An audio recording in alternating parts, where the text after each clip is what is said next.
When I first seen her working, I already knew that was it. I swore I would never get married, but after looking into her eyes, I was done. I am the type that when I set my mind on it, I get it. The chase was on and it took some time. Yet I love the banter and stupid little games. Once the moment came that we actually got together, it was magic. I've never felt what I felt before. I cherished all of these moments. She is a bartender and worked at a club. After we made our relationship known, things were challenged. Yet we stayed together and I had her move into my home so that she could save money and get ahead. That was the plan. But as we all know, things don't always go according to plan. My boys loved her, and so did my family. She quit the club and said that she would work at a gay club for men.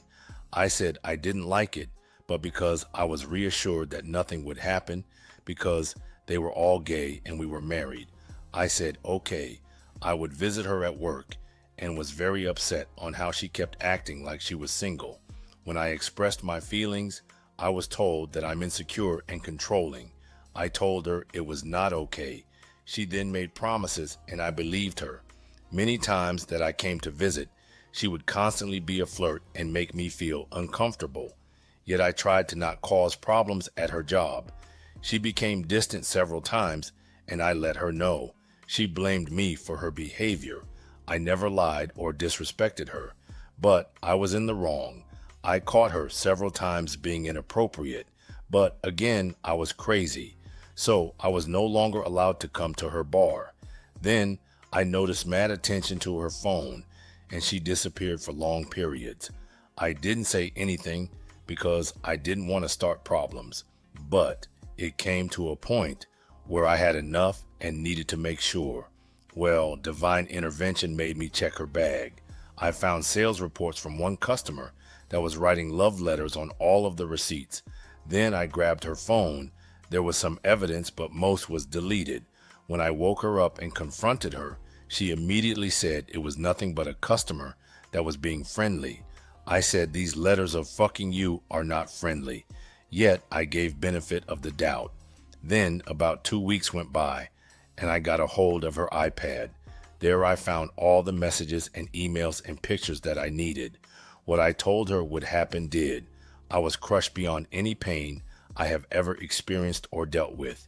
The only woman I ever asked to marry me did the unthinkable. The affair went on for 8 months before I caught her. It was horrible. I lost my mind and was in a state of shock and panic and worst of all, betrayal. Nothing but constant lies and deceit. I wanted to lose my shit and destroy the world. I didn't. Threw her out and destroyed her shit. That didn't make me feel any better, but that was all I could do. She begged and pleaded with me, said that it was a huge mistake and she was sorry. It wasn't one night, it was months of being sneaky and lying to me and my family. On top of that, still having sex with me while sleeping with another man. No concerns about getting me sick with an STD or anything. Yet I didn't want to give up. So we did therapy and counseling. Yet I was made to believe that she would make it work. Nothing but lies. I paid for the sessions and constant advice. I saw small amounts of effort and I was happy, but just disappointed. I need love, affection, loyalty, respect. I got blamed for what she did. I was out of my mind. It was killing me. I did this for over 15 months. Finally, I couldn't take it anymore. I made the biggest effort to make a last attempt at saving us. She was all good until she started drinking and partying. That was it. I was told that I don't love you. I asked, why didn't you just say that 15 months ago? The worst part was that my kids reached out to her. She neglected them like I have never seen before. They were raised by her and called her mom. She destroyed them. I will not forgive that. Hurt me, okay, but the kids? No way. I was told that she would call DCF on me. A single dad doing his best for my kids, and she threatened me with getting them taken away from me.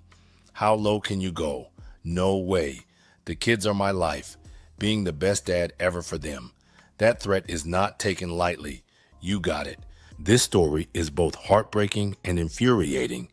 Any person who tries to hurt their significant other using the kids is a piece of shit, in my opinion. What he went through isn't just betrayal, it's the systematic destruction of everything you built together. And the worst part, the statistics show he is far from alone in this nightmare. 69% of marriages break up as a result of an affair being discovered. Think about that for a second. His marriage didn't fail because he wasn't good enough or didn't try hard enough. It failed because she chose to destroy it. And 88% of divorced couples identified infidelity as a major factor in the breakdown of their marriage. Her 8-month affair wasn't some brief moment of weakness either. Once an affair begins, it lasts an average of 2 years. She was planning to keep lying to his face for years if he hadn't caught her. And that workplace affair, 31% of affairs happen with coworkers. She followed the cheater's playbook to the letter. He spent 15 months trying to rebuild what she destroyed. 15 months of therapy, of hope, of believing her lies about wanting to make it work. But here's what the research shows. Only 15% of couples achieve meaningful reconciliation 5 years post-discovery when we're talking about real healing, not just staying legally married. Even with professional help, over 40% of couples who disclosed the affair and worked through it in therapy still ended up divorcing. He gave her every chance. He paid for the sessions. He showed up and he did the work. But reconciliation requires two people, and she was never really there. What she did to the children is unforgivable. Those kids called her mom, loved her, and trusted her, and she abandoned them like they meant nothing.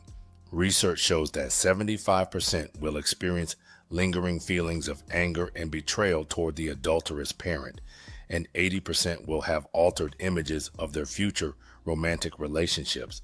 She didn't just betray him, she scarred the children potentially for life. But threatening to call DCF on him, that's not just evil, it's criminal. Anyone who knowingly makes a false report of child abuse or neglect shall be fined up to $2,000 or imprisoned for not more than 1 year, or false CPS reports harm families and cause significant emotional turmoil for the accused and their family members. She was willing to potentially destroy their relationship with his children, the most important thing in his life, just to hurt him. That's not the behavior of someone who ever loved him or them. That's the behavior of a sociopath.